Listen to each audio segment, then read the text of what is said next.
विजयला बता दी ये मेरा एरिया सुंदरनगर सरकार सबको हाथ मार लेना। दोस्तों, आज मेरे बहुत युवा दोस्त आज यहाँ आए हैं। आप अक्सर समझते होंगे और आप सोचते होंगे कि क्योंकि आप लोग बहुत युवा हो, हम लोग भी युवा हैं पर इतने युवा नहीं है जितने कि आप हो।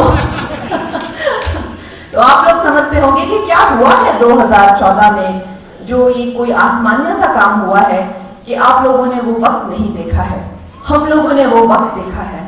जैसे हमारा देश जो है कई सदियों की गुलामी के बाद जब स्वतंत्रता से निकला था दोस्तों, तो उस टाइम पे एक मनुष्य की जो लाइफ एक्सपेक्टेंसी थी वो कितना जीवन जीता था, 28 साल तक का ऑन एन एवरेज जीवन जीता था। भूखमरी से ग्रस्त, रोगों से ग्रस्त और गरीबी से बहुत बुरी तरह से ये देश ग्रस्त था।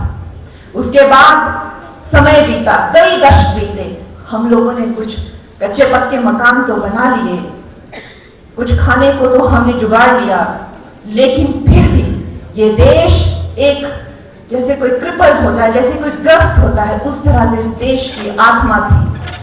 वो ऐसा क्यों था?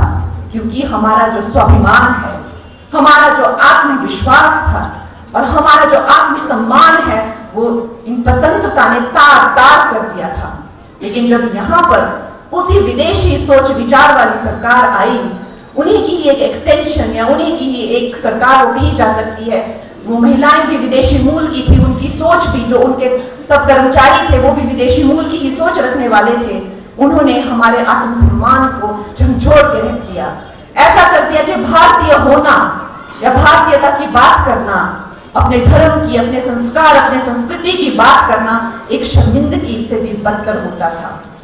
लेकिन इस बात पर हमारे प्रधानमंत्री ने लाल किला से बोला और उन्होंने इस मानसिकता को, जो कि हमारे जो चेतना शक्ति है उस पर एक घाव की तरह है, उन्होंने इसे एक नाम दिया।